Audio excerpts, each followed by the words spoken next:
যে নিজেকে ফিট করে নিতে পারে সে নতুন ফ্যাসিস্ট হিসেবে তৈরি হয়ে যায়। একটু ছোট উদাহরণ দিয়ে শুরু করি, আজকে প্রসঙ্গের বাইরে যদিও, কিন্তু এটা প্রতিনিয়ত ঘটছে, কাজে না বলে কোনো উপায় না বলার উপায় নাই।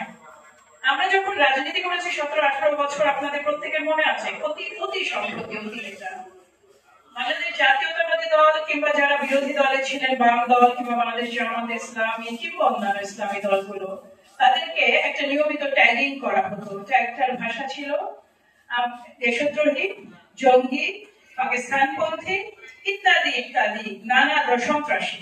এগুলো ছিল সেই সময় প্রিয় ট্যাগিং। ট্যাগিংটা কেন হতো?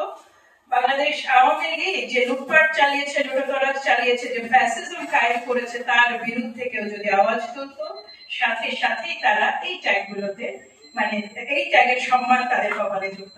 আমরা সবাই সম্মানিত এই সম্মানে। কিন্তু 5 আগস্ট পরবর্তী সময়ে কি হয়েছে খেয়াল করেছেন কি আপনারা? আমরা প্রত্যেকে এখন ফেসবুকে আছি, আমরা প্রত্যেকে জানি যে অন্তত আর কিছু না হোক, আমার ব্যক্তিগত অভিজ্ঞতা আপনাদের সাথে শেয়ার করি। সেটা হচ্ছে যে এখানে সুনির্দিষ্ট একটা দলের সাথে আপনি যদি একমত না হতে পারেন, আপনি ভারতপন্থী, আপনি মানে পাকিস্তানের জায়গায় আপনি ভারতপন্থী, আপনি দেশ বিরোধী, আপনি দেশ বিক্রির সব ব্যবস্থা করেছেন, আপনি ফ্যাসিবাদের অপর পিঠ। ট্যাগিং হচ্ছে এমন একটা নোংরা মানসিকতা যে আরো একটা শব্দ আছে নাস্তিক।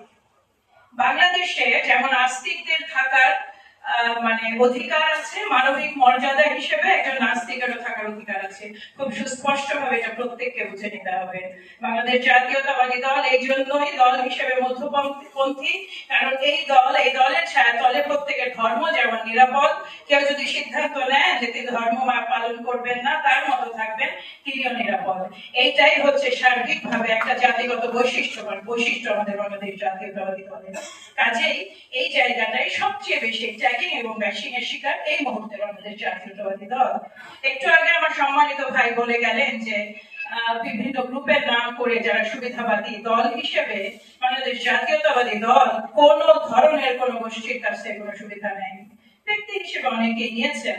বাংলাদেশ জাতীয়তাবাদী দলের ধরনটা হচ্ছে অনেকটা ঢিলে ফেলা।